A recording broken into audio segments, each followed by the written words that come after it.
Daniel Padilla, hindi invited sa kasal nina Bea Alonzo at Dominic Roque. Si Catherine Bernardo lang daw, ang tanging inimbitahan. Dominic Roque, nagsalita na kaugnay sa naging alitan nila ni Daniel Padilla. Si Dominic Roque, ay kilalang malapit na kaibigan ng Katniel. Nasa iisang barkada lamang sila, na kung tawagin ay Nguya Squad. Kasama ang iba pa nilang celebrity friends na sina Marco Gumabaw, Rhea Ataide, Patrick Zaghi, Zanjo Marudo, Joe Vargas, Joshua Garcia at Alora Sasam. Kasama rin sa grupo nila ang real-life couples na sina Khalil Ramos at Gabby Garcia, Daniel Miranda at Sofia Andres.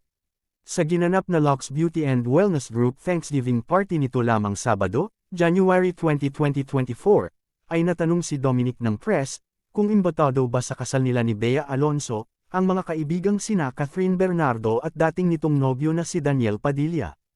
At dito na nga kinumpirma ni Dominic na si Catherine lang ang imbitado. Aniya, si Kath, invited. Sunod na tanong ng press, si Kath lang. Kasi mas close ka sa kanya. Natatawa itong sinagot ni Dominic. Oo, kasi hindi pa naman kami okay ni DJ. I mean, we're not talking since 2020. We haven't seen each other for the longest time since 2020.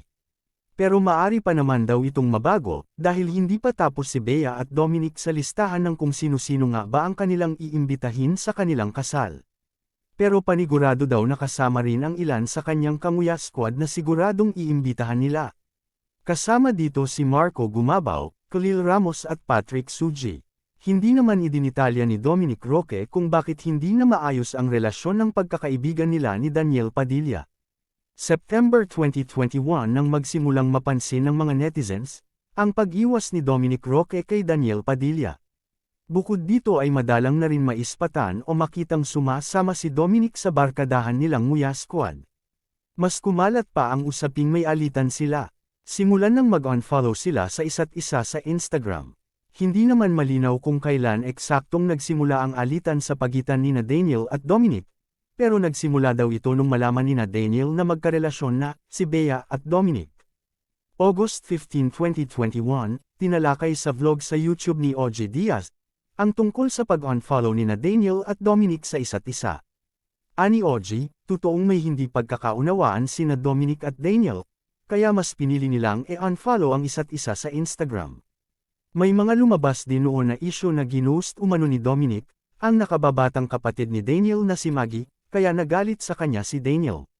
Pero paglilinaw ni OG, may nakausap ako, hindi raw ganon, dahil sabi ng isang source ko. Kuya ang tawag sa kanya ng mga kapatid ni DJ.